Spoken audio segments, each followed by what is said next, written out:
Voilà, je voudrais qu'on puisse mettre ce texte dans Malachie, chapitre 3, verset 2.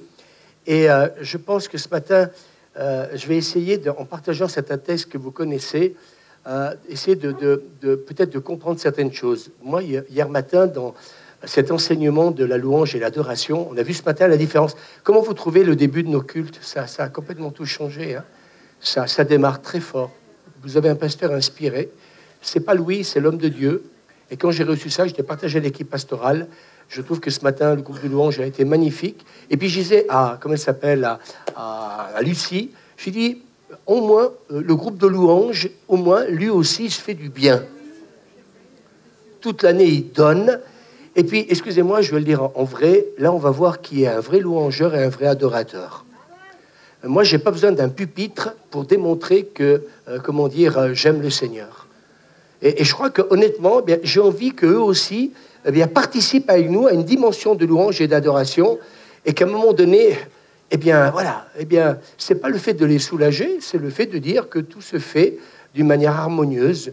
Et je crois qu'en tant que pasteur, c'est ce que je souhaite pour toute l'Église, chaque département, que tout se fasse dans l'harmonie. Alors ce texte nous dit, et soudain, dites avec moi, alors moi c'est une version qui est peut-être différente de celle-là, et soudain entrera dans son temple le Seigneur que vous cherchez. Voici, dites avec moi, il vient, dit l'Éternel des armées. Et soudain, amen. Alors, dans la Bible, il y a un mot qu'on appelle le kéros. Et le kéros, dans la Bible, cela veut dire le bon moment choisi par Dieu. Dis à ton voisin, le bon moment choisi par Dieu. C'est ce que veut dire le kéros. Pour accomplir justement ses desseins. Le kéros, c'est le moment où tout bascule et Dieu intervient. Et moi, je bénis Dieu parce que le Seigneur fait basculer les choses et Dieu intervient d'une manière puissante. Et il intervient d'une manière miraculeuse et moi, je crois de plus en plus d'une manière inattendue. Est-ce que vous êtes dans cet état d'esprit où nous nous attendons à l'inattendu de Dieu? On le voit pour Colette. Si honnêtement, on aurait écouté tout ce que les médecins ont pu dire à Colette, je pense qu'honnêtement, ce matin, elle ne serait pas là. Et c'est vrai qu'il y a eu des moments difficiles, mais moi, j'aimerais vous dire que les médecins donnent leur diagnostic, mais nous continuons à croire en l'inattendu de Dieu.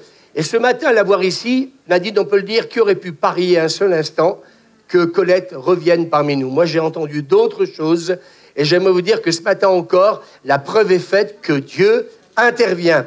Donc, et avec Dieu, j'ai réalisé ni trop tôt, ni trop tard. Dis à ton voisin, ni trop tôt, ni trop tard. Alors, dans la Bible, le mot soudain en hébreu signifie de manière surprenante et imprévisible, brusquement, tout à coup. Est-ce qu'on peut dire amen? Voilà ce que ça veut dire. Instantanément, aussitôt. Et dans le livre du prophète Ésaïe, au chapitre 48, voilà ce texte que j'aime beaucoup depuis longtemps. J'ai annoncé les événements passés. Je vous les avais promis. Tout à coup, j'ai agi et ils se sont produits et ils sont arrivés. Et moi, j'aimerais vous dire ce matin que le Seigneur nous a annoncé plein de choses depuis que nous sommes dans le ministère. Et je crois que Dieu nous a promis des choses. Oui ou non? Sylvie, Dieu t'a promis que les cars viendraient donc jusque devant l'église. Et c'est marqué, tout à coup, j'ai agi.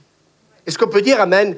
J'ai envie de te dire, il faut nous attendre à voir réaliser ce que Dieu nous a annoncé. Et moi, ça m'a fait du bien cette semaine. Alors, moi, j'aime le Seigneur parce que c'est un Dieu plein de surprises. Et tous les jours, hier matin, ça a été ça. Plein de surprises pendant toute la matinée. Alors, mes amis, notre part consiste tout simplement à croire, dis à ton voisin, lui faire confiance. Dis-le à ton voisin, croire et lui faire confiance. Parce que en un instant, il peut transformer notre situation. Est-ce que vous le croyez? En un instant. Et moi, je crois de plus en plus, et on le voit ce matin avec le nombre que vous êtes, c'est qu'en un instant, Dieu peut intervenir. Vous avez une situation où c'est le chaos, et puis en un instant, parce que Dieu nous a fait des promesses, il peut renverser la situation. Dis à ton voisin, Dieu peut renverser la situation dans ma vie. Alors peut-être qu'il se peut que depuis des années, on se débat dans le même problème. Peut-être que nous avons le sentiment que ça ne changera pas. Et peut-être que Colette a un peu vécu, avec tout ce qu'elle a vécu à l'hôpital, peut-être le sentiment de se dire, mais à un moment donné, ça ne peut pas changer. Mais j'aimerais vous dire que Dieu peut intervenir quand c'est le temps de Dieu, ni trop tôt, ni trop tard. Et vous allez voir, ce matin, nous allons aborder ces choses ensemble. Je crois de plus en plus que Dieu est bon, que Dieu est grand, que Dieu est puissant. Et puis, ce qui nous manque, on disait hier matin, bien souvent, c'est la patience. Mais la patience, c'est quelque chose qui s'apprend. Alors dites au Seigneur, donne-moi la patience. Donne-moi la patience, mais dépêche-toi. Donne-moi la patience, mais dépêche-toi. Et je peux vous assurer que ça marche. Alors, Ésaïe nous dit au chapitre 10, verset 21, le Seigneur dit à Moïse, lève ton bras vers le ciel, que l'obscurité se répande sur l'Égypte, une obscurité si épaisse qu'on puisse la toucher. Moïse leva son bras vers le ciel. Écoutez bien, il lève le bras vers le ciel. Et c'est écrit dans ma version, alors une obscurité totale régna pendant 3 jours sur l'Égypte. Moi, ça m'a fait du bien. Lève ta main, et puis en l'espace d'une fraction de seconde, de minute, le ciel s'est obscurci. Moi, je crois que nous sommes dans un temps où Dieu va changer nos situations. Amen. Simplement, il faut obéir et apprendre à écouter sa voix. Alors, qu'importe le temps que nous attendons ou la situation que nous traversons, d'un seul geste, nous voyons dans ce texte, Dieu peut nous faire passer de la disette à l'abondance. Moi, quand je vois avec Hans ce qu'il vient de nous partager, vous voyez, en fin de compte, eh bien, il avait des projets, mais il y a beaucoup de projets dans le cœur de l'homme. Mais ce sont les desseins de l'Éternel qui s'accomplissent. Et en fin de compte, Dieu sait, il connaît le meilleur. Le fait qu'il soit 2 kilomètres de chez lui, vous vous rendez compte? Je disais hier matin, on parlait ensemble, je dis, vous vous rendez compte? Voilà, en 2 minutes, eh bien, il sera chez lui, à midi, il sera à la maison. Voilà, il va manger une bonne sieste. Et puis toute l'après-midi, consacré, comment dire, à la famille et à servir le Seigneur. Ma parole, si Dieu nous dégage du temps, c'est pas que pour faire de la trottinette. Alors, on ignore sans doute, peut-être pas de la manière comment Dieu va procéder, mais qu'importe de la manière, dis à ton voisin, où Dieu va agir, l'essentiel, c'est qu'on le croit. Je ne sais pas si vous vous rendez compte, Moïse est quand même devant le Pharaon. Eh bien, je me mets un peu à sa place. Oui, c'est pas évident. Alors, Seigneur, de quelle manière tu vas agir? Et là, je me rends compte que dans les 10 plaies, en fin de compte, qui va avoir lieu, eh bien, ce qui va arriver à Moïse va être extraordinaire et surprenant. De quelle manière tu vas pouvoir faire changer, eh bien, la décision de Pharaon? Et nous, on est là, on se pose la question. On essaye, comment dire, de vouloir être Dieu à la place de Dieu. Le Seigneur veut nous dire, des fois, arrête de penser, fais-moi confiance. Arrête de te triturer l'esprit, de quelle manière Dieu va intervenir. Hier matin, on était heureux parce que Sarah était là, Sarah Carlino, qui ce matin n'a pas pu venir. Et puis, la bonne nouvelle, c'est qu'elle a eu son appartement. 2 ans de combat. 2 ans de foi. 2 ans, hier matin, je vous le dis franchement, la prochaine fois venez, hein, parce que si vous croyez que ça a sauté, ça a dansé. Vous auriez vu Sarah hier matin, une jeune fille de 19 ans et demi. Elle a sauté, et puis il y a Hélène, notre amie Hélène. Dès qu'il y a quelqu'un qui danse, elle profite, c'est une profiteuse. Non, mais moi je dénonce les choses dans l'église, il faut dénoncer les choses. Dès qu'il y a quelqu'un qui se met à danser, elle est où? Ah ben, elle est où? Elle est où, Hélène? Elle est où? Elle est... Ah oui, ben, elle est cachée, regarde. Elle se fait regarder derrière, elle se cache, elle ne veut pas se l'avoir. Et dès qu'il y en a un qui commence à danser, un train peut en cacher un autre. Vous voyez tout de suite notre amie Hélène qui arrive. Et hier matin, eh bien, elles dansaient toutes les deux. Alors, c'est vrai que ça serait intéressant de redire certaines choses, mais voilà, écoutez, on en reparlera. Alors, il faut nous préparer à expérimenter l'intervention divine. Et ce matin, j'aimerais dire, je ne suis pas là pour prêcher. Vraiment, je sens dans mon cœur que le Seigneur veut dire à chacun, préparons-nous à des interventions miraculeuses. On vient dans l'église, et je regrette que les gens n'ont pas compris qu'il faut qu'ils viennent à l'église, parce qu'ensemble, nous sommes plus forts. parce qu'ensemble, il y a une foi corporative. Je vous pose la question, à qui c'est arrivé d'avoir une foi qui a râle et pâquerette? Eh bien, vous voulez que je vous dise, moi, ce qui me fait du bien, pour ça, je ne comprends pas les gens qui ne viennent pas à l'église, c'est que, vous savez ce qui me fait du bien? C'est que quand parfois quelqu'un utilise quelqu'un au milieu de nous, dire « Waouh, Seigneur, merci pour les miracles, merci pour les guerres. » Toi, tu ne vis rien, tu es en bas. Puis d'un seul coup, tu as quelqu'un qui s'excite et qui est en train, comme Sarah hier matin, nous dire « Waouh, au bout de 2 ans, ça y est, j'ai eu mon appartement. » Et puis toi, tu es là, tu te dis « Ouais, la foi vient de ce que l'on entend. » Alors des fois, tout seul dans ton trou à la maison, oui, si tu n'as personne, je vais te dire que ça va être compliqué. Mais si tu as quelqu'un d'un seul coup dans l'église, comme hier matin, ça nous a excités, oui ou non? Quel moment mémorable. Moi, je ne sais pas, mais j'aimerais vous dire, ce n'était pas la réunion. On s'est régalé. Et voir, comment dire, Sarah danser, nous dire que Dieu était intervenu, ça a duré 2 ans. Dis à ton voisin, ça a duré 2 ans. Mais elle a obtenu ce qu'elle croyait. Et vous connaissez ce texte dans Actes, chapitre 12, et on mettra peut-être, si tu peux tout mettre, Jean-Frédéric, du verset 4 au verset 17. Et je reviens à ce texte où Pierre est là, il est emprisonné, et puis donc, il va frapper. Donc, vous savez, il a été emprisonné, il est en prison, et puis Dieu va envoyer les anges. Est-ce que vous croyez que Dieu peut envoyer les anges? Ce matin, Brigitte nous a dit qu'elle a vu les anges. Dieu peut envoyer les anges. Ils sont à notre service. Amen, ils ne sont pas au chômage. Et donc, il nous a dit que Pierre va sortir donc de cette prison. Et c'est quelque chose d'extraordinaire parce qu'il arrive devant la porte d'entrée de là où les chrétiens sont réunis et il frappe. Et puis donc, il y a Rhodes, il nous a dit une servante, elle s'approche pour ouvrir. Alors, on va mettre tout le texte. Tu peux le mettre? Non, c'est pas possible. Alors, tu mets le reste comme ça. Tout le monde comprendra un peu l'historique. Je ne veux pas perdre du temps avec ça. Et donc, Pierre, il continue à frapper. À votre avis, on est dans l'église, on prie et on prie. Mais est-ce que nous nous attendons à ce que Dieu intervienne? Oui ou non? Non, mais je pose la question. Nous devrions davantage nous attendre quand l'Église, elle prie, à qu'il se passe quelque chose. Mais je voudrais vous poser une question. Honnêtement, quelqu'un frappe à la porte. Est-ce que, honnêtement, tout le monde pouvait imaginer un seul instant que derrière cette porte,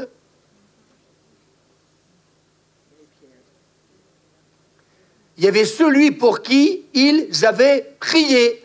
Et ils ont prié, en fin de compte, pour que Dieu le garde, pour que Dieu le bénisse. Et moi, pour que peut-être il ne souffre pas, etc., pour qu'il ne soit pas tué.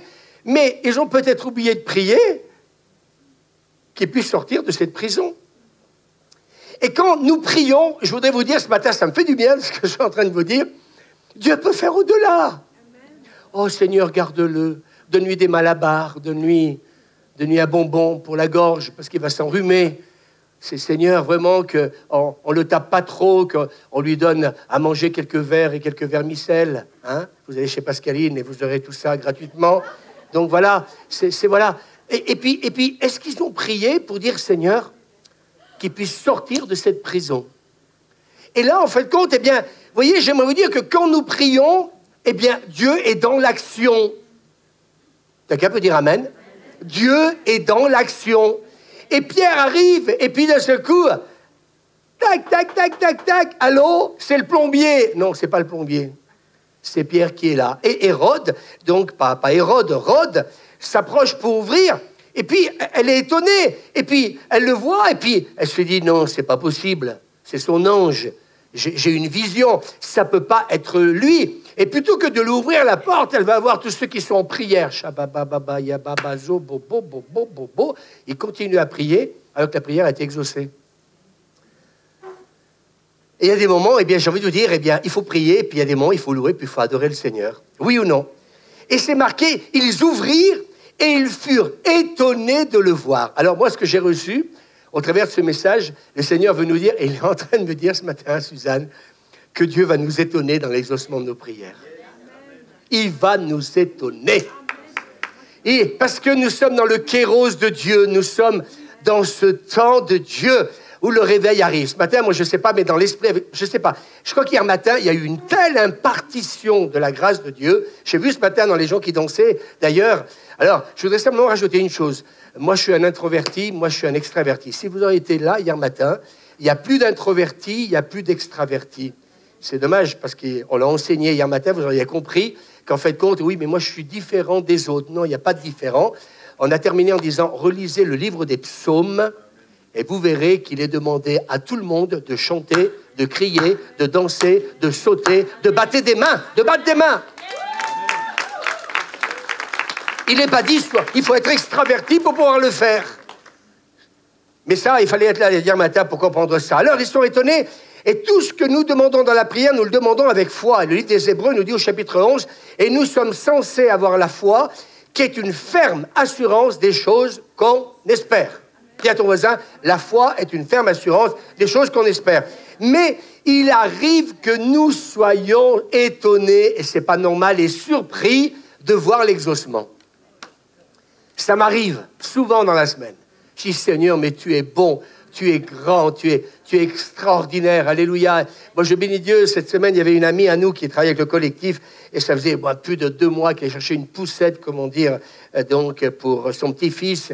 Et puis, je croyais qu'elle l'avait trouvé. Et puis, cette semaine, eh bien, j'ai John et Jenny qui me disent, ah, papa, j'ai des affaires à donner. On a une belle poussette. Quand je l'ai vue, j'ai tout de suite vu en vision, donc, notre amie Mireille.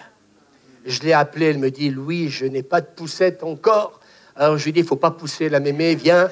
Et elle est venue, donc, et vous savez, je disais, samedi, j'ai le sentiment d'être plus assistante sociale, psychologue que des fois pasteur. Elle est venue quand elle avait la poussette, elle a voulu la mettre dans la voiture. Mais nous ne sommes jamais arrivés à la plier. Et on a essayé, on a poussé les sièges, Et à un moment donné, j'ai dit, je suis désolé, Mireille, je suis un âne. Voilà. Et l'après-midi, il y en a 3 qui sont arrivés. J'ai dit, on va y arriver. Une demi-heure, on a mis au moins. Et puis Jean-Louis, à un moment donné, il appuie sur un bouton. Je dis, hop! Et puis après, ce coup, ah, comment t'as fait? Je m'en souviens plus. Oh, pétard de schnock. Et vas-y que Jean-Louis réessaye et tout. Et puis, vous voyez, c'est ça être un corps. Être une équipe. Moi, j'étais là, j'ai abandonné, je vais être franc avec vous. Et puis, il y a Pascal Barnier, et puis ça y est. Et puis, il a réussi à la faire fonctionner. Ça a été plié, elle l'a embarqué.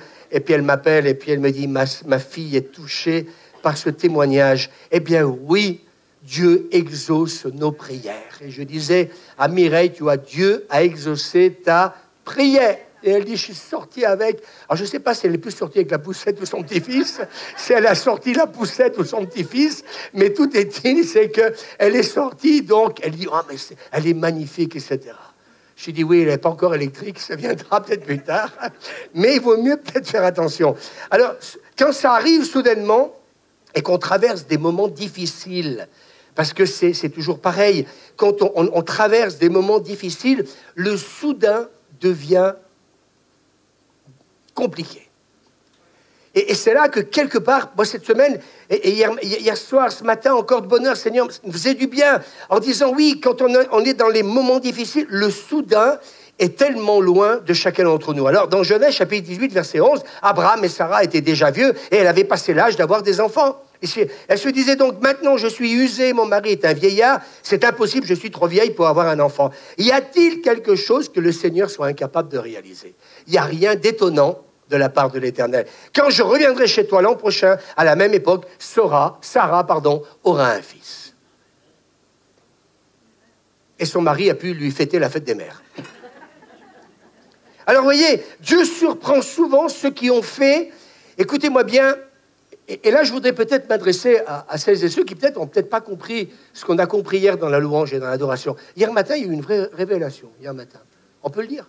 C'est vrai. Plusieurs m'ont dit, merci Françoise Bessac, qui nous a envoyé un bel SMS, qui a vraiment compris les choses hier matin.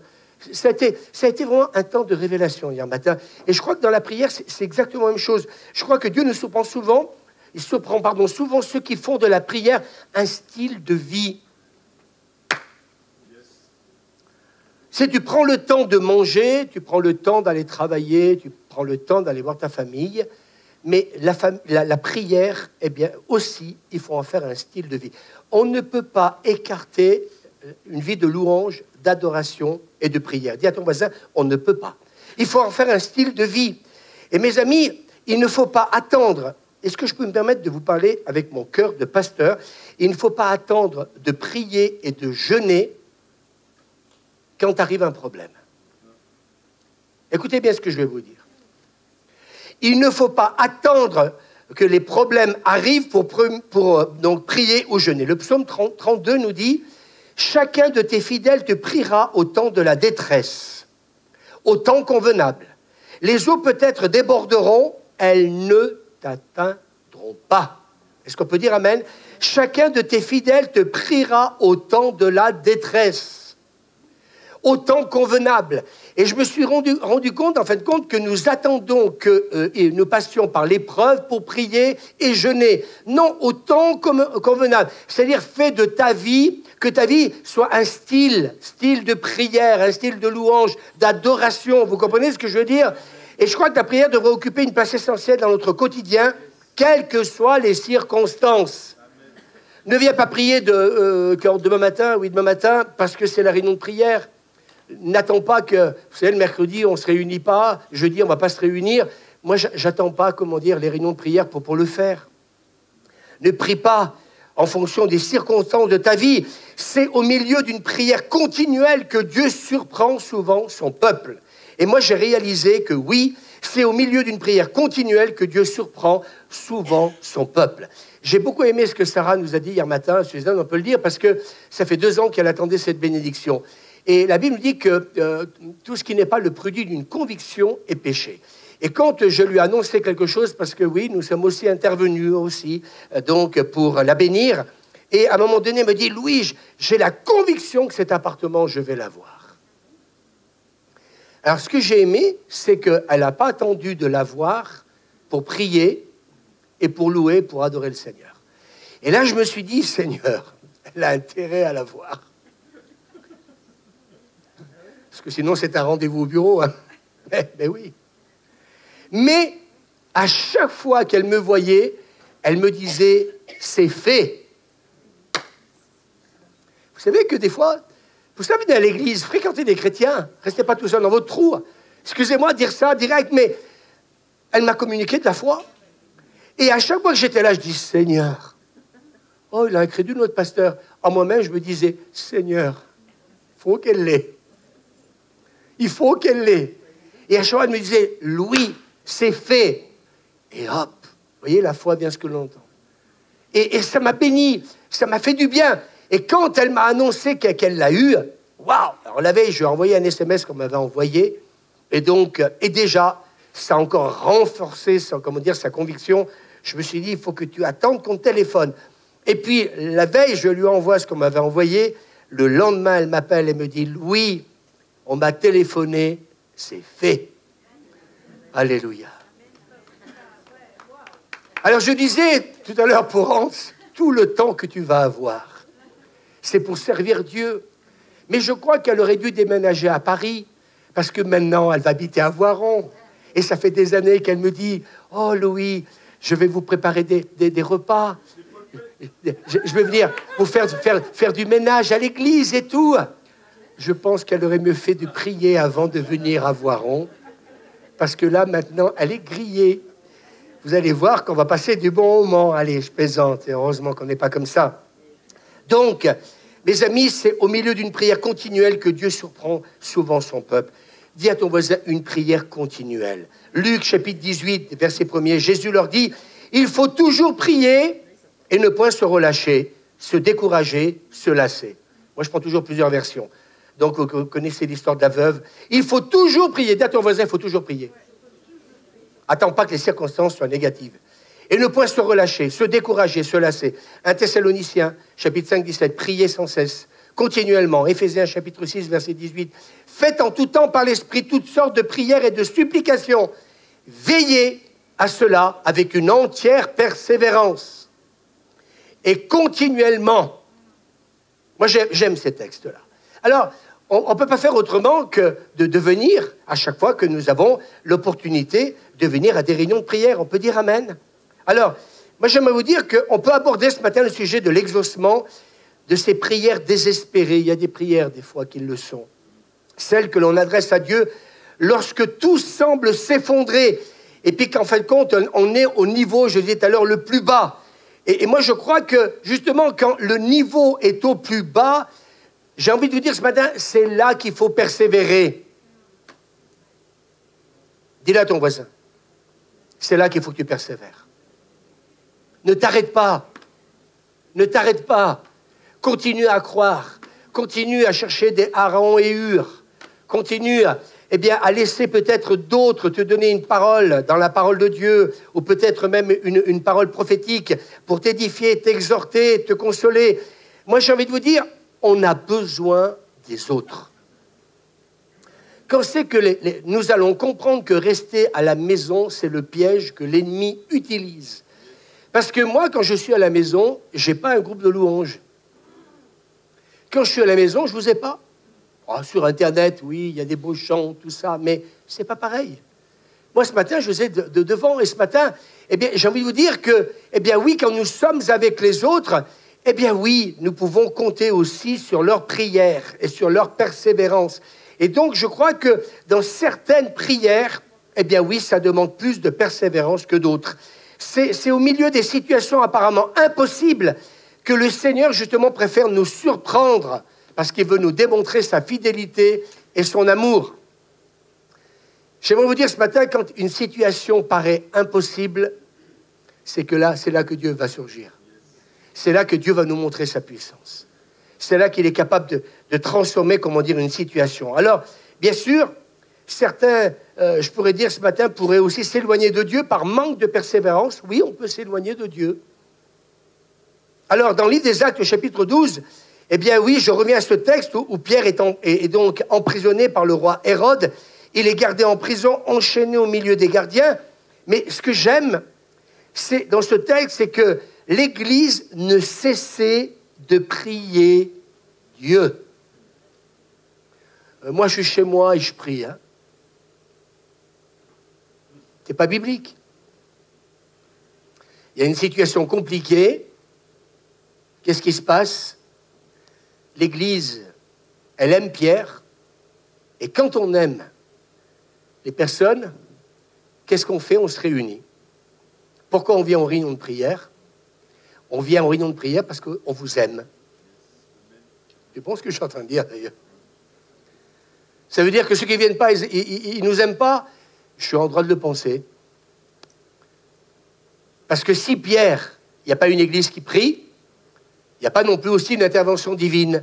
Si on ne prie pas pour Colette, Nadine, on ne peut pas savoir où est-ce qu'elle serait aujourd'hui. Alors bien sûr, vous la voyez ce matin, elle est sur son fauteuil. On se dit, voilà, les médecins ont bien travaillé. Oui, mais la prière aussi a eu son effet. Est-ce qu'on peut dire Amen? Alors l'Église ne cessait de prier Dieu pour lui. J'aime toutes ces versions, avec ardeur, avec ferveur, avec tout leur cœur. Et moi, j'ai envie de vous dire ce matin, c'est ce que j'ai réalisé cette semaine, si nous prions les uns pour les autres, nous devons y mettre tout notre cœur. Dis à ton voisin, pour qu'on y mette tout notre cœur. Parce qu'on vous aime, parce qu'on n'accepte pas la maladie, parce qu'on n'accepte pas l'épreuve, parce qu'on a vu Sarah pendant 2 ans, avoir des hauts, avoir des bas, c'était compliqué, c'était difficile. Elle avait tellement envie de venir ici, elle sentait cet appel pour venir donc sur Voiron. Et puis on n'a rien lâché. Il y a des moments, elle était en haut, nous étions en bas. Et puis il y a des moments, nous étions, nous, en haut, elle était en bas. Mais vous voyez, c'est jamais pareil. C'est quand on est en bas, d'autres ils sont en haut. C'est vrai ou pas? Et c'est ça la force de l'Église. Ah mais moi je prie pour mes enfants, je prie pour ma famille. Oh c'est bien. Purée, dis donc. Des fois, j'ai envie de vous dire, excusez-moi, je vais être méchant dans ce que je vais dire, on voit le résultat. Ben oui, tu sais pourquoi? Parce qu'il manque la prière corporative. Parce que là, c'est marqué, c'est pas une personne, 2 personnes, c'est pas une famille qui priait, c'est l'Église qui ne cessait de prier Dieu pour lui avec ardeur, ferveur, avec tout leur cœur. Et malgré qu'ils priaient pour sa libération, ils vont être étonnés. Et je voudrais vous dire, ce matin, le Seigneur m'a fait du bien cette semaine. Eh bien, prions et ne soyons pas étonnés du résultat. Parce que si nous sommes unis ensemble pour prier pour une situation, attendons-nous à voir l'exaucement. Alors peut-être qu'il faut qu'on vienne dans un autre état d'esprit dans l'Église, avec plus de foi, plus d'ardeur, plus de cœur. On peut lire ensemble, plus d'ardeur, plus de cœur, plus de foi, plus de ferveur. Et puis on continue à prier jusqu'à ce que Colette revienne parmi nous. Et là on voit l'exaucement. On peut applaudir le Seigneur. On voit l'exaucement. Alors ils sont étonnés, ils sont stupéfaits. Et je vais insister sur le fait que l'Église n'a jamais cessé de prier pendant tout le temps où Pierre a été en prison. Et je voudrais vous dire ce matin, je m'adresse à toute l'Église, à toute l'équipe pastorale, il ne faut pas qu'on s'arrête de prier devant des situations. Notre problème, il est là, c'est l'arrêt, parce qu'il n'y a pas tout de suite l'exaucement. Elle ne cessait. Moi, ce texte, je le connaissais par cœur, mais il m'a fait du bien. Mais je me suis dit, mais le résultat de l'intervention divine, c'est que l'Église ne cessait de prier. Et en fait, quand je suis en train de vous dire que quand l'Église, elle prie, ça met le bras de Dieu en marche. Ça ouvre la porte au miraculeux. Ça ouvre la porte à l'intervention divine. Et vous savez pourquoi?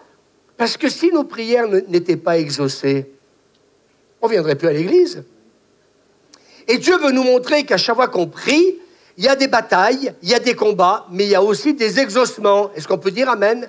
Et à chaque fois qu'on se réjouit pour Sarah, pour Colette, pour d'autres situations, eh bien, on applaudit, on dit merci Seigneur. On a prié et on a vu donc l'exaucement. J'insiste, l'Église n'a jamais cessé de prier, mes amis, mais malheureusement, quand on a un problème, on prie pendant un temps. Et si on ne voit pas une réponse immédiate, on finit par se décourager, voire même cesser de prier. Et quand le Seigneur m'a donné cette semaine ce message, je me suis dit, mais on est bien tous pareils quelque part. Et je crois que l'ennemi nous a à l'usure. Le temps travaille pour Dieu, mais le temps travaille pour le diable. Dis à ton voisin, le temps travaille pour Dieu, mais le temps travaille aussi pour le diable. Et moi, j'ai envie de vous dire, eh bien, là, ce que l'on voit, c'est que l'Église n'arrête pas de prier pour donc Pierre. Et mes amis, l'attitude qu'ils vont avoir va favoriser l'exaucement. Et moi, j'aimerais vous dire que j'ai réalisé cette semaine, et là, le Seigneur m'a dit, tu sais, Louis, tu es quelqu'un tu étais toujours à fond, mais le Seigneur me disait, il faut une certaine intensité dans la prière pour obtenir la percée. Je ne crois pas que Dieu nous demande de priauté. Il nous demande vraiment que nos cœurs se répandent devant lui. Et avec intensité, avec ferveur, Seigneur, on veut la percée. On veut que un tel reçoive, donc un logement. On veut qu'un tel ait son travail. On veut qu'un tel soit guéri. On veut que vraiment cette ville se tourne vers Dieu. Et je crois que quelque part, eh bien, plus il va y avoir de l'intensité dans la prière, et plus la percée va arriver. C'est pour ça qu'il faut qu'on soit ensemble. Parce que mes amis, quand on est ensemble, c'est de la dynamite. Et on voit aussi ce texte dans Actes chapitre 10, verset 2. Cet homme était pieux, donc il est parlé donc de Corneille, et cet homme craignait Dieu. Alors, il y a aussi des ingrédients aussi pour être béni. C'est pas simplement, oh Seigneur, bénis ma famille, bénis un tel, bénis ceci, bénis cela. J'aimerais vous dire qu'on l'a vu hier matin, le discipolat, c'est quelque chose d'important pour Dieu, être disciple de Jésus-Christ. Et cet homme, eh bien, était pieux, craignait Dieu, avec toute sa maison. Il faisait beaucoup d'aumônes au peuple et il priait Dieu. Cette version dit continuellement. Je me suis posé la question, comment ça se fait que nous, on prie que quand il y a un problème? Moi, je reçois des coups de fil tous les jours. Vous ne pouvez pas prier pour moi parce qu'il y a la maladie, parce que il y a ça. C'est quand même étonnant, quand même, qu'on a peut-être oublié que c'est bien qu'on le fasse d'une manière continuelle. Mais dans ce texte, pourtant, je connaissais par cœur, je me suis dit, mais oui, c'est un vrai disciple. Il est pieux, il craint Dieu. Oh, mais moi, je prie pour ma famille. Oui, mais prie pour ta famille, ils sont dans le péché ou pas? Tu veux la bénédiction? Non, mais moi, j'aimerais être direct. On veut la bénédiction? Eh bien, écoutez, il y a des ingrédients pour avoir cette bénédiction. Eh bien, cet homme était pieux, il craignait Dieu, avec toute sa maison. Moi, je trouve ça fantastique. C'est une grâce, oui ou non? D'avoir toute une famille qui est là, eh bien, qui était dans ce même état d'esprit. Il faisait beaucoup d'aumônes au peuple et il priait Dieu continuellement. Et j'aime citer l'exemple de Corneille, parce qu'en fin de compte, eh bien, la persévérance dans la prière, eh bien, mes amis, était, comment dire, un style de vie pour lui. Et je reviens là-dessus. Je crois que ce que Dieu veut, c'est que la louange, l'adoration, la prière deviennent vraiment pour nous un style de vie, et non pas quelque chose qu'on va inventer ou qu'on va faire quand on passe par un moment difficile. Alors il craignait Dieu, il faisait beaucoup d'aumônes au peuple, et surtout il priait Dieu continuellement, régulièrement. D'autres versions disent en tout temps, sans cesse. Waouh, Suzanne, c'est pas beau ça? Et en fait compte, tout ce qui va arriver... Ah, tout à l'heure, donc, Hans a dit quelque chose d'important. Si je me trompe, tu as dit, c'est depuis qu'on vient dans cette église qu'on est béni? Alors, je vais vite rectifier pour pas que vous puissiez penser que c'est de l'orgueil. Je suis en train de vous dire, c'est parce que depuis que tous les deux ont décidé de se faire baptiser, depuis que tous les deux ont décidé, vous voyez, oh, je prie pour ma famille. Est-ce que ta famille, excusez-moi, je reviens au texte, elle craint Dieu? Est-ce que ta famille, elle est pieuse? Est-ce que, quelque part, eh bien, elle est dans cet esprit d'être des donateurs? Est-ce qu'elle prie? Vous savez, il y a des moments où je me suis rendu compte, ces derniers temps, on ne parle plus assez du péché dans nos églises.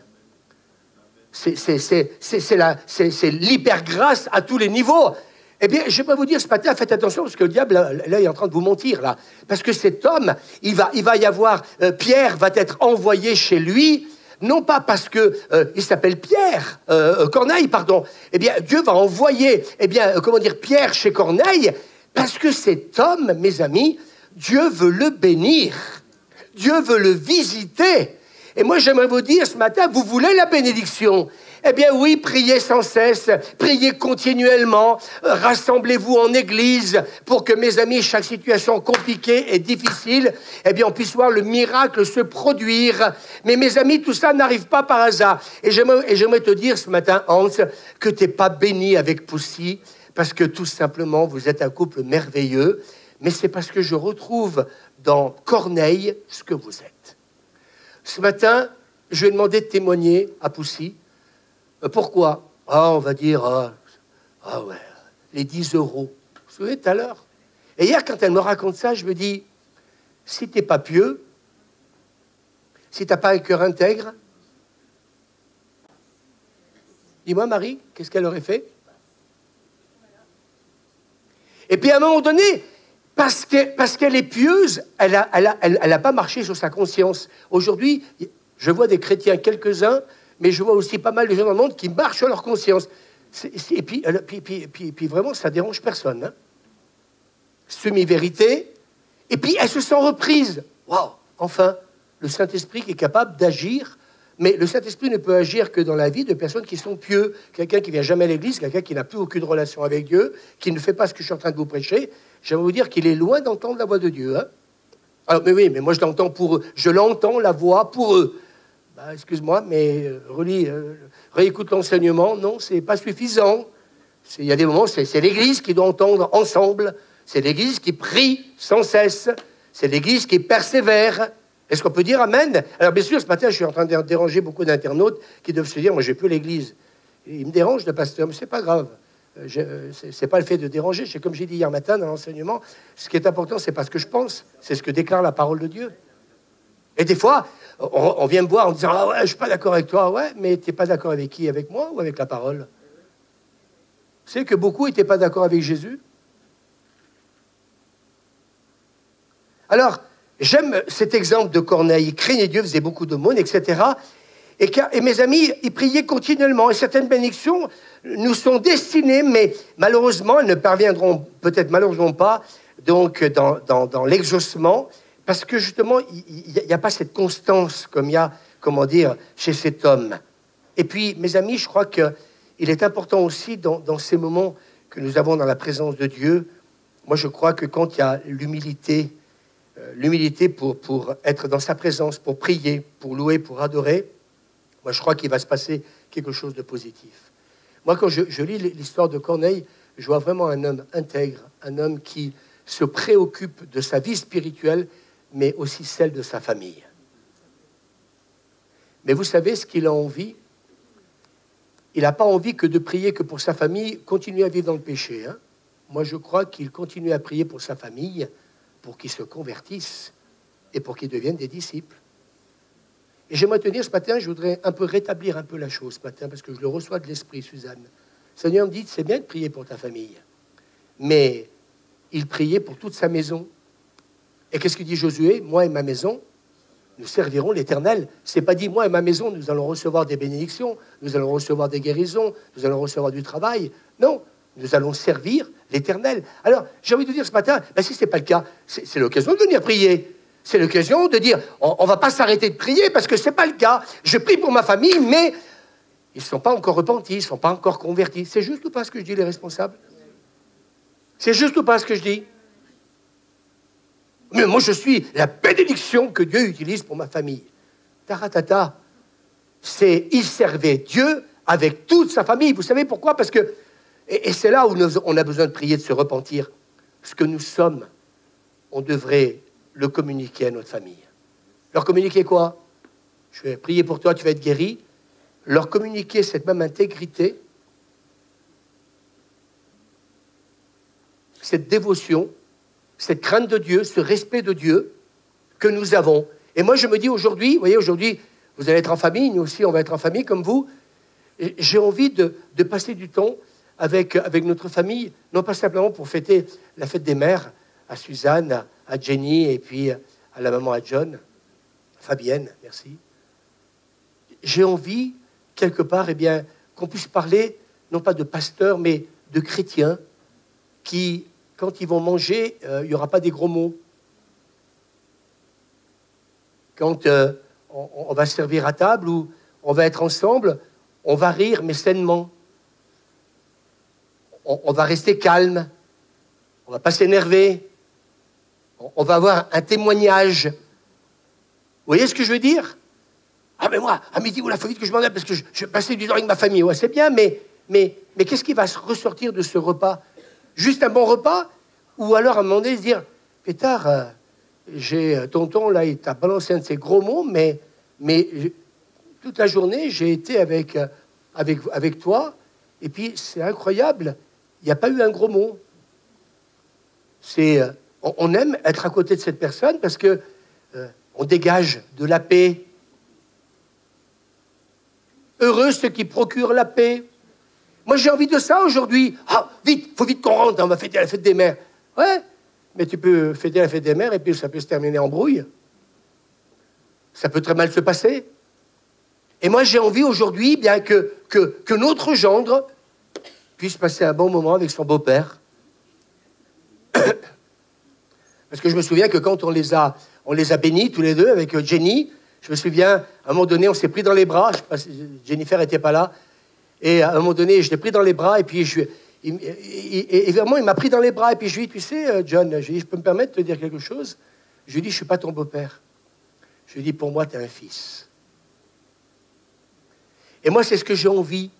J'ai envie d'être un bon pasteur pour vous, même si des fois la vérité dérange, mais j'ai envie de vous dire, c'est un dernier cela le sait, j'ai plus envie de prêcher des choses et vous faire croire que la bénédiction, eh bien, vous allez la donner parce que c'est tellement facile. Moi, j'ai envie que John se convertisse. J'ai envie que ses parents se convertissent. J'ai envie qu'ils marchent dans l'intégrité. J'ai envie qu'ils deviennent pieux. J'ai envie que nos petits-enfants se convertissent eux aussi. Vous comprenez ce que je veux dire? Et ça, c'est pas, comment dire, c'est pas que les autres qui doivent avoir cette influence-là. Ça doit déjà commencer par nous. Alors peut-être que certains disent, oh là, je culpabilise parce que je suis tellement à côté. Eh bien, culpabilise pas. Viens prier. Demande au Seigneur de te changer. Est-ce qu'on peut dire Amen? Moi, je viens pour ça. Vous croyez que je viens pour quoi? Ceux qui travaillent vraiment à mes côtés, ils savent que tous les jours, c'est pas un long fleuve tranquille. Mais si des fois, le Seigneur ne me donnerait pas la patience, il y a des moments, eh bien, je pense que moi aussi, j'enverrai tout promener, je vais être franc avec vous. Mais Seigneur, modère-toi. Plutôt que t'énerver contre ta fille parce qu'elle a brûlé le poulet à midi, maîtrise-toi. Oui, non, mais on rigole, mais non, mais vous comprenez ce que je veux dire? Ça peut très vite dégénérer. Pourquoi? On s'en fout qu'il ait brûlé le poulet. Karine, on s'en fout. Elle le mangera quand même. Il fallait mettre la sorte celle-là un jour. Si un jour vous sortez avec Karine, ne lui achetez pas du lapin, du canard. Je connais les gens de l'église. Achetez tout ce que vous voulez, mais surtout un bon poulet. Et vous verrez, quand elle est dans l'action, si mon peuple sur qui est invoqué mon nom, 2 Chroniques chapitre 7, s'humilie, prie et cherche ma face. Voyez, s'humilie, prie et cherche ma face. Et s'il se détourne de ses mauvaises voies, s'il se détourne, voyez, s'il se détourne de ses mauvaises voies, mais moi je prie pour ma famille. Non, non, s'il se détourne de ses mauvaises voies, je l'exaucerai des cieux, je lui pardonnerai son péché et je guérirai son pays. Il y a des conditions. Alors, oui, mais ce n'est pas le cas dans ma famille. Ben, justement, puisque ce n'est pas le cas, continuons à prier jusqu'à leur conversion. Nous, c'est pareil, idem. Hein. Toute notre famille, elle n'est pas au Seigneur. Notre Dieu est sensible à la prière si elle est sincère et vraie. Dis à ton voisin, notre Dieu est sensible à la prière si elle est sincère et vraie. Oh, il a trouvé ça où? Encore dans la Bible. Psaume 145, verset 18. L'Éternel est près de tous ceux qui l'invoquent. De tous ceux qui l'invoquent avec, j'aime ça Suzanne, avec vérité. Il accomplit le souhait de ceux qui le craignent. Il entend leurs cris et les sauve. L'Éternel garde tous ceux qui l'aiment. C'est clair, qu'est-ce que je vous dis? La Bible ne nous dit pas combien de temps Corneille a persévéré dans la prière avant d'être visité par l'ange de Dieu. Ça, je voudrais le rajouter ce matin. J'avais jamais fait attention à ça. On ne sait pas combien de temps il a prié. Mais une chose est sûre, vous vous souvenez de ce que j'ai dit tout à l'heure? Il priait Dieu, C-O-N, restons pas sur le c'est pas un gros mot, hein? C-O-N-T. J'ai eu peur à un moment donné que vous... Oui, mais, non, mais quand je dis ça, c'était c'était son style de vie. Et si je pourrais ce matin peut-être vous laisser que ça dans le message. Faites de votre relation avec Dieu un style de vie. Faites de votre relation avec Dieu un style de vie. Quand Suzanne va garder nos petits-enfants, nous prions. Le gamin, des fois, il ne veut pas me donner la main. Je lui chope la main. Pauvre gamin. Maltraitance. Oh là, ça y est, on va téléphoner au pasteur. Je lui chope la main. Et puis après, à un moment donné, il l'accepte. Et puis on prie, on rend grâce. C'est ce que dit la Bible. Il faut inculquer les choses petits. Et je crois que c'est important que ce style de vie, c'est pas qu'à l'église. J'ai pas besoin de ça pour montrer ma spiritualité. Je veux la montrer au quotidien, avec mes petits-enfants aussi. Et leur montrer que prier, c'est bien. C'est bien aussi de dire des fois les choses à nos petits-enfants. Alors, je sais que Ginny et John éduquent très bien nos petits-enfants, mais il y a des moments, je passe et je rapasse derrière aussi. Et puis je pense que Jenny, ça doit aussi lui faire plaisir, parce qu'elle se dit, parce qu'elle n'est pas toujours prophète chez soi. Alors quand le petit il monte un peu, calme ta joie. Vous savez, cette joie intérieure, des fois, il faut pas trop l'extérioriser, vous voyez. Des fois, oui, puis des fois, calme ta joie. Et puis Joyce, c'est pareil, hein, ma chérie. On va être dans la modération, on va parler gentiment, calmement. Ne nous excitons pas. Oui, mais je dis ça paraît idiot. Mais c'est pas idiot. On est là pour veiller à ce que quelque part, eh bien, vous savez, notre caractère, il peut évoluer, il peut changer en bien ou en mal. Oui ou non? Oui, mais bon, t'es pas le père. Oui, je suis le grand-père quand même. Et je veille. Et c'est par amour que je veille. Est-ce qu'on peut dire amen? Alors, donc, la Bible ne nous dit pas combien de temps il a prié, mais j'ai presque envie de vous dire, en gros, je vais vous choquer dans ce que je vais dire, Suzanne, mais on s'en fout. Il le faisait. Vous comprenez ce que je veux dire? Oh, mais il a été exaucé parce qu'il a prié pendant des mois, pendant des années. Mais on s'en fout. C'est que son style de vie, c'était chaque jour, il avait une relation avec Dieu. Ça vous fait du bien? Et à un moment donné, l'ange lui dit, Corneille, tes prières et tes aumônes sont montées devant Dieu. Et ce que j'aime dans la suite, il s'en est souvenu.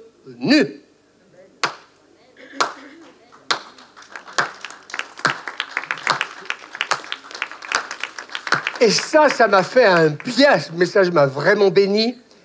Tes prières et tes aumônes, il priait Dieu continuellement, style de vie, elles sont montées. Quand tu pries, ça monte devant Dieu. Et il s'en est souvenu. Dis à ton voisin, Dieu n'oublie pas nos prières. Même, dis-lui encore, même si on ne voit pas encore le changement, même si on ne voit pas encore le miracle, Dieu amène nos prières, elles montent vers lui et il ne peut pas, dis à ton voisin, les oublier. Alors, bien entendu, le diable nous fait croire qu'on n'a pas été exaucé quand le temps passe. Et si on écoute ces mensonges, on ouvre la porte, en fin de compte, au découragement. Et vous savez pourquoi? Pour qu'on arrête de prier. C'est uniquement que pour ça. Il va te décourager, dire, ah ben regarde, le pasteur, il est en train de dire que Dieu écoute nos prières, qu'elles montent vers lui. Oui, mais en attendant, je ne vois pas le résultat. Alors, le résultat, c'est le découragement. Et puis, en fin de compte, l'Église ne cessait d'adresser à Dieu des prières. Pierre est en tôle, on va prier. J'ai un mari en or, moi j'ai un mari en tôle. Bon, allez, ça... Celle-là, il fallait que je la sorte. J'ai un mari en or et moi, j'ai un mari en tôle. Bon, voilà. Vous l'avez compris? Le coq est mort, hein, hein, Lionel? Le coq est mort. Non, mais ça, c'est encore une autre prêche. Voilà, celle-là, il me l'a sorti un dimanche matin. Quand tu entendras le coq chanter 3 fois, tu me renieras. Et bien, Lionel qui me dit, faut tuer le coq. Un dimanche, vous vous rendez compte? Vous transpirez pour prêcher. Et puis, t'as un gars qui vient de l'église, qui vient de sortir sa bulle. Tu dis, t'as transpiré, t'as enseigné l'église, et l'autre, il vient de me dire, le coq est mort. Si le coq était mort, il n'aurait pas chanté. Ouais, mais Jésus ne serait pas sur la croix. Voilà. Oh, c'est pas possible. C'est chrétien, alors. Amen. Moi, je crois que connaissant nos besoins plus que nous, Dieu peut nous surprendre dans l'exaucement. On peut dire Amen. Et d'une façon inattendue, c'est ce qu'on disait tout à l'heure avec Hans. Voilà, il pensait que peut-être dans son travail, les choses allaient se passer comme ça. Et d'une manière inattendue, Dieu a exaucé, pour quelque chose encore meilleur. Ce que j'aime dans ce que nous a dit donc Hans tout à l'heure, je vais conduire ces camions-là. Il en faut. Mais ce que j'ai aimé, c'est qu'il ne parle pas de dire ce qui était pour moi important, c'était l'argent. Ce qui était important pour moi, c'est que je puisse avoir plus de temps pour ma femme et ma famille. Il est pieux. On disait de ce chrétien qu'il était tellement pieux qu'on aurait pu en faire une clôture. Ah, donc voilà, ça sort souvent, mais oui, on commence à se connaître. Alors maintenant, on commence à plaisanter. Alors, mes amis, toutes nos prières sont toujours prises en compte par notre Dieu. Et le psaume 119, et je vais terminer bientôt, nous dit au verset 49, « Souviens-toi de ta promesse. Souviens-toi. » Le psalmiste dit, « Souviens-toi de ta promesse que tu as faite à ton serviteur, puisque tu m'as donné l'espérance. C'est ma consolation dans ma misère, car ta promesse, écoutez bien, me rend la vie. » Est-ce que quelque part, il nous est-il arrivé parfois de rappeler les choses à notre Dieu. Eh bien, j'aimerais vous dire, je voudrais vous l'enseigner ce matin, souviens-toi de ta promesse. Qui a reçu des promesses? Suzanne, on peut lever la main. Qui a reçu des promesses? Eh bien, change ta manière de prier. Et si ce n'est pas encore arrivé, dis-lui, Seigneur, souviens-toi de ce que tu m'as promis. Sarah n'a rien lâché. Seigneur, tu m'as promis un appartement à Voiron, je l'aurai. Seigneur, tu m'as promis des cars. Lève-toi, Sylvie, et dis-le. Ce que tu m'as promis.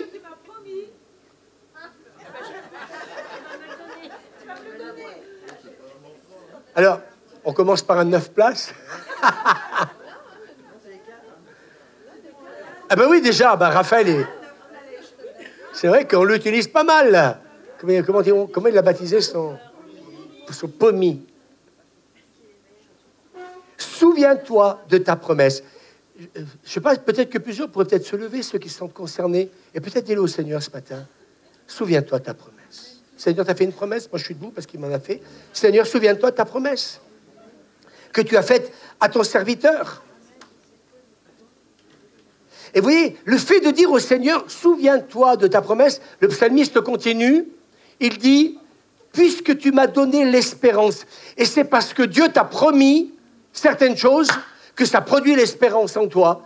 Moi, j'aime venir à l'église avec Suzanne, parce qu'à chaque fois que j'ai des mauvaises nouvelles, à chaque fois qu'on me dit, voilà, je traverse ceci et cela, je viens à l'église et puis je dis au Seigneur, souviens-toi que tu nous as dit, Seigneur, que tu bénirais cette église, que tu allais l'utiliser, amen, pour être une église de réveil, une église où il va y avoir une démonstration d'esprit et de puissance. Seigneur mon Dieu, donne-moi l'espérance en ta parole. Vous pouvez vous asseoir. Nous est-il déjà arrivé parfois de rappeler quelque chose à Dieu? Alors oui, souviens-toi de ta promesse à ton serviteur, puisque tu m'as donné l'espérance. Voyez-vous, Dieu nous donne des promesses, mais quelquefois, elles sont directement issues de sa parole. Et qui a reçu des fois des promesses au travers de la parole de Dieu? Moi, j'en ai reçu des promesses au travers de la parole de Dieu. Et en fait de compte, ces promesses que Dieu nous a données, que ce soit par voie prophétique, par un prophète, ou quelqu'un dans l'église, ou que ce soit au travers de la parole de Dieu, c'est comme le dit ce texte, pour me donner de l'espérance.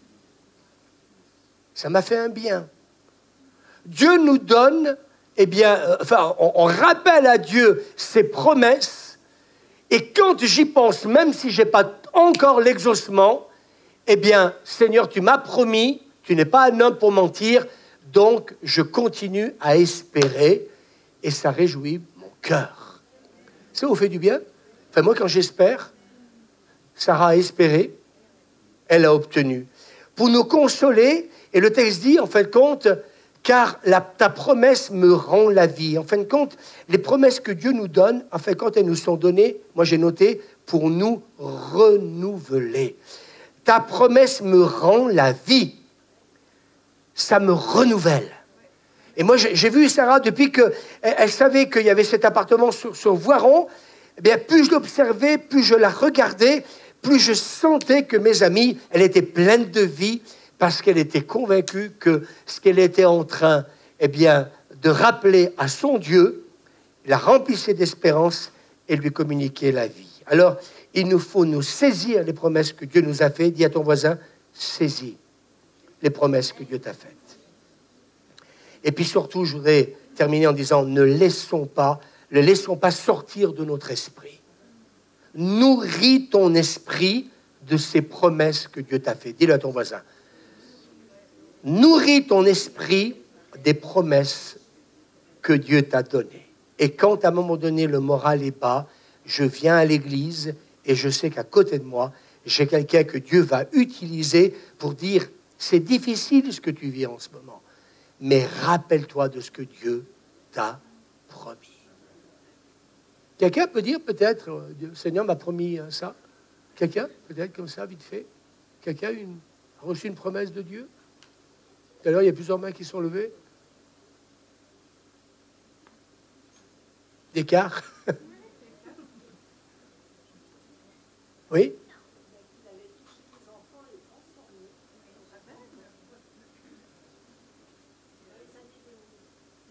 Il y a un micro, non? Je ne sais pas. Quelqu'un peut bouger, merci. Tiens, redonne à François, oui, à Françoise.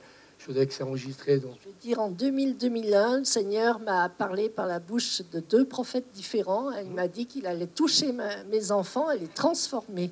Il fallait rien que je lâche et que je continue à donner. Voilà. Amen. Alors j'attends encore. Amen. C'est pas encore. N'oublie pas cette promesse que Dieu t'a faite. Rappelle-la au Seigneur. Vous savez pourquoi on n'est pas exaucé parfois? Parce qu'on ne rappelle pas les choses à Dieu. S'il a parlé, ça va arriver.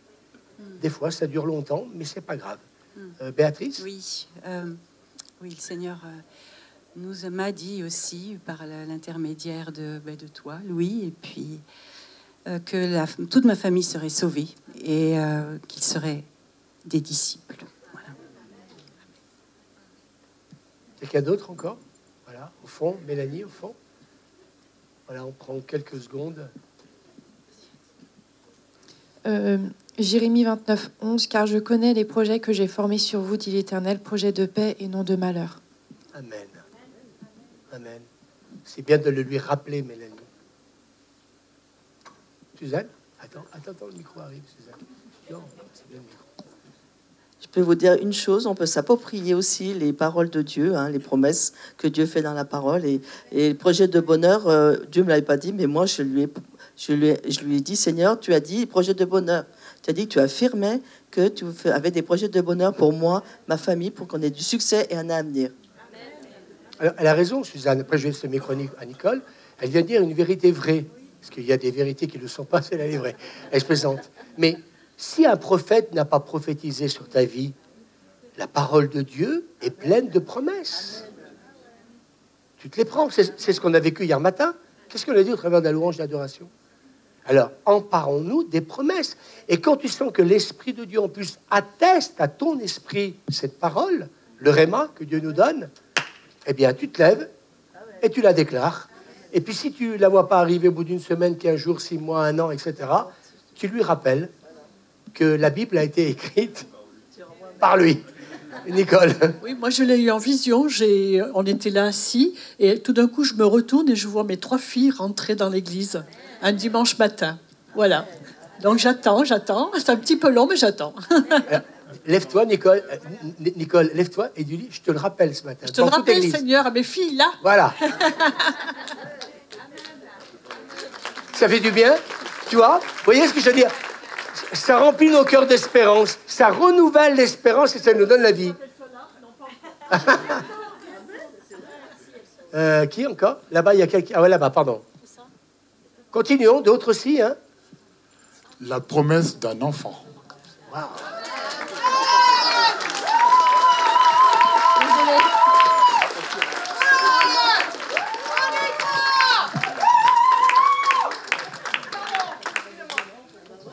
Ah, il y a quelqu'un là-bas. On va laisser 2 micros, un de ce côté-là, Marie-Carmen, puis Frédéric là-bas. C'est bien qu'on prenne quelques minutes encore. J'aime quand c'est vivant comme ça. Il m'a promis, mon Dieu, qu'on va se voir au ciel. Amen. On sera tous là-bas. On va louer le Seigneur avec les anges. Vie éternelle. Moi Yes. et ma famille. Amen. Elle a raison. On sera un jour ensemble pour l'éternité dans le ciel. Quelqu'un d'autre encore? Oui, ah, Sylvie, pardon, oui, moi d'abord l'écart, hein, ouais. Voilà, que j'ai fait un rêve. Et après, le Seigneur, il m'a mis une conviction. Il m'a dit que moi et ma famille sera sauvés, mais qu'il ne reviendra pas avant que ma famille soit sauvée. Donc, voilà, comme il va bientôt revenir, ma famille va être là avant. Voilà, et déjà, ça a commencé par 2 de mes nièces. Donc, alors, voilà. Excuse-moi, mais moi, j'ai envie de partir très vite. Alors demain matin, tu viens à la réunion et tu lui rappelles. Hein. Oh, on va quand même pas attendre, quand même, non? Non, mais il faut attendre sa famille, maintenant. Non, mais elle a raison, Sylvie, je plaisante, hein. Voilà, amen. Ouais. Quelqu'un d'autre encore? Il m'a promis un bon coq au vin, quand même.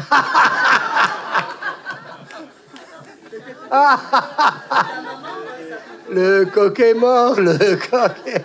Ah non, mais voilà, ce matin, comment voulez-vous être sérieux dans cette église? C'est pas possible. Quelqu'un d'autre encore? Allez, encore 1 ou 2 personnes. Des promesses que vous en avez reçues.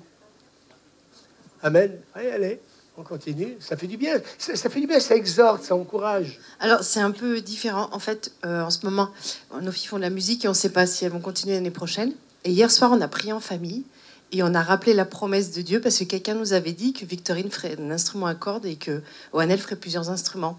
Et hier, on a prié pour ça. Et le Seigneur, eh ben, il a entendu ses promesses, c'est les siennes. Et quoi qu'il se passe, eh ben, nous continuerons à faire de la musique. Amen. Et c'est sa promesse qui me donne de l'espérance. Dites avec moi, ce sont ces promesses qui me donnent de l'espérance et ta promesse. Moi, je rencontre tous les jours des gens qui ont comme ça, il n'y a plus de vie en eux. Eh bien, ces promesses nous rendent la vie ou nous redonnent la vie. Quelqu'un d'autre encore? Maxime? Ah ben après... J'ai envie de mourir en paix. Ah, d'accord. Oui, ben oui. Alors, tu peux nous le souhaiter à tous. Voilà, donc, merci. On a quelqu'un dans l'église, même si le coq est mort, eh bien, que nous allons tous mourir en paix. Dis à ton voisin, tu vas mourir en paix. Excusez-moi les internautes, mais c'est un peu lugubre cette affaire. Après, il y a Véronique. Elle est bonne celle-là, tiens. Donc, ça sera paisible, voilà. Dernièrement, il m'a encouragée à prendre le taureau par les cornes parce que j'ai un conflit familial qui dure depuis 15 ans, donc d'héritage. Ça me pourrit la vie, ça m'enlève de l'énergie. Mais dernièrement, il m'a dit, il faut que tu prennes le taureau par les cornes parce que ça va se régler en 2025. Amen. Voilà. Alors, je te rappelle, lève-toi, ta promesse, Seigneur. Tu m'as promis, Seigneur, que ça se réglerait d'ici décembre 2025. Voilà. Et merci d'avance. Et ça me remplit d'espérance. Et ça me remplit d'espérance. Pour cette année 2025. Et d'énergie et d'amour. Et ça me redonne de l'énergie, comme tu dis, et de la vie. Et de la vie et de l'amour. Merci, papa.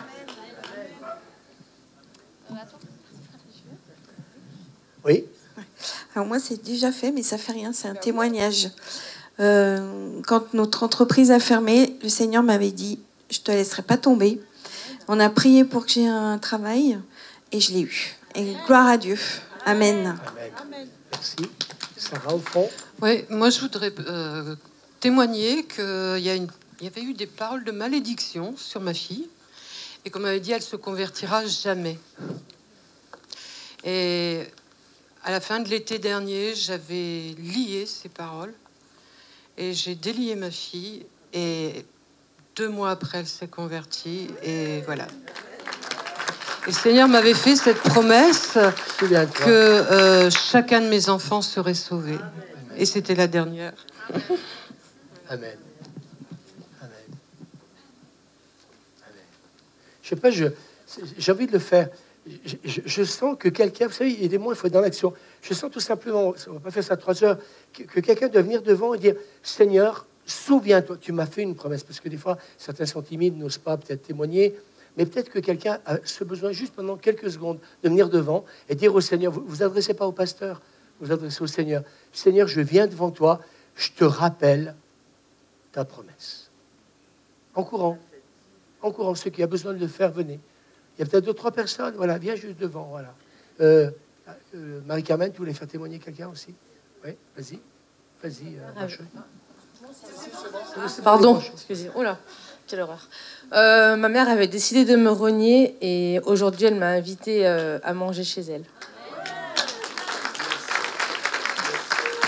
Marie, il y a Marie derrière.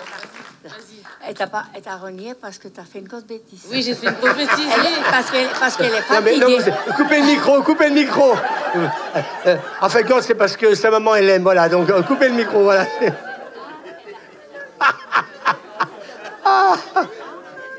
Les internautes, on est mal barrés, hein. Voilà. Ouais, on n'entend pas. Vas-y, Marie. La prière qu'elle a faite pour que sa maman revienne à elle, aujourd'hui, elle a l'exaucement, elle l'invite pour la fête des mamans parce que je suis là. Alors j'ai dit, tu vois, ça vient petit à petit. Alors arrête de faire des bêtises et tu verras de revenir. Coupez le micro.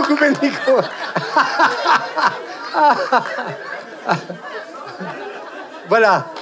Donc je vais terminer parce que je crains que ça part en live. Stop, coupez.